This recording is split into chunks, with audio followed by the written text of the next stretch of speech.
Hello दोस्तों, नमस्ते, जय माता दी। अपने चैनल सोना माधुरी लोकगीत में माधुरी लोकगीत दोनों पे आप लोग का स्वागत करती हूँ। छोटा सा बहुत प्यारा देवी पचरा गीत लेके आई हूँ आप सबके लिए। आप लोग सुनिएगा, फुलवाज करिएगा, कमेंट बॉक्स में जरूर बताइएगा कि हमारा देवी पचरा गीत आपको कैसा लगा। तो जैसा भी लगे कमेंट बॉक्स में जरूर बताइएगा। तो चलिए मैं सुनाती हूँ, आप लोग सुनिए। ऊंचे पहाड़वा से निकरई देवी मैया हो कि घूमई लागिना, हो कि घूमई लागिना।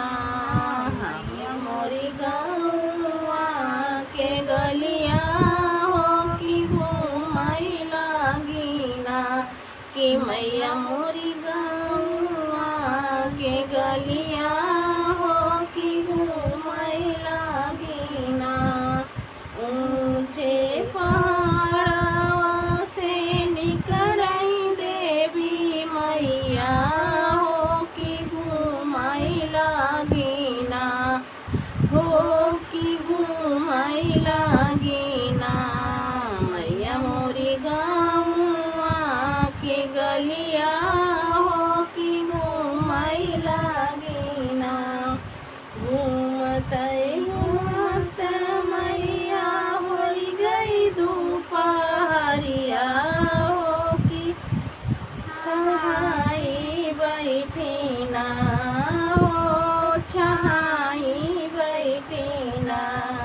मैया मोरी नीमिया के छैया हो छहाई बैठीना, कि मैया मोरी नीमिया के तरवा हो छहाई बैठीना। हाथवा दिलरिया लैके निकली मालिनिया हो कि पूछई लागिना, हो कि पूछई लागिना।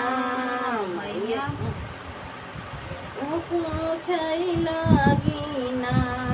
दुर्गा मैया से बतिया हो कि पूछई लागिना। दुर्गा मैया से बतिया हो कि पूछई लागिना।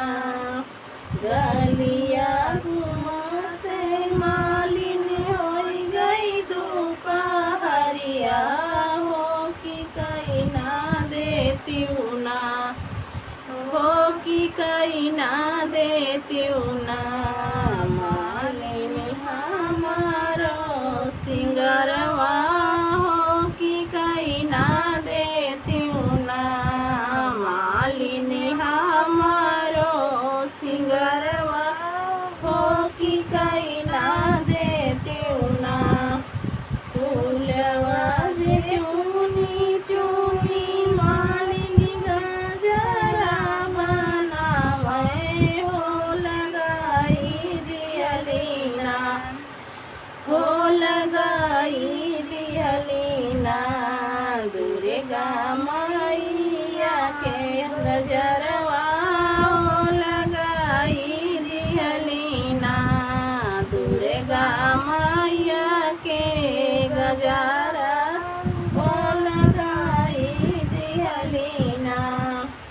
ऊंचे पहाड़वा से निकलई दुर्गा मैया हो कि घूमई लागिना, हो कि घूमई लागिना।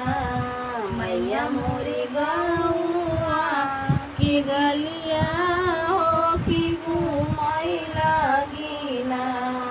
मैया मोरी गौआ के गलिया हो कि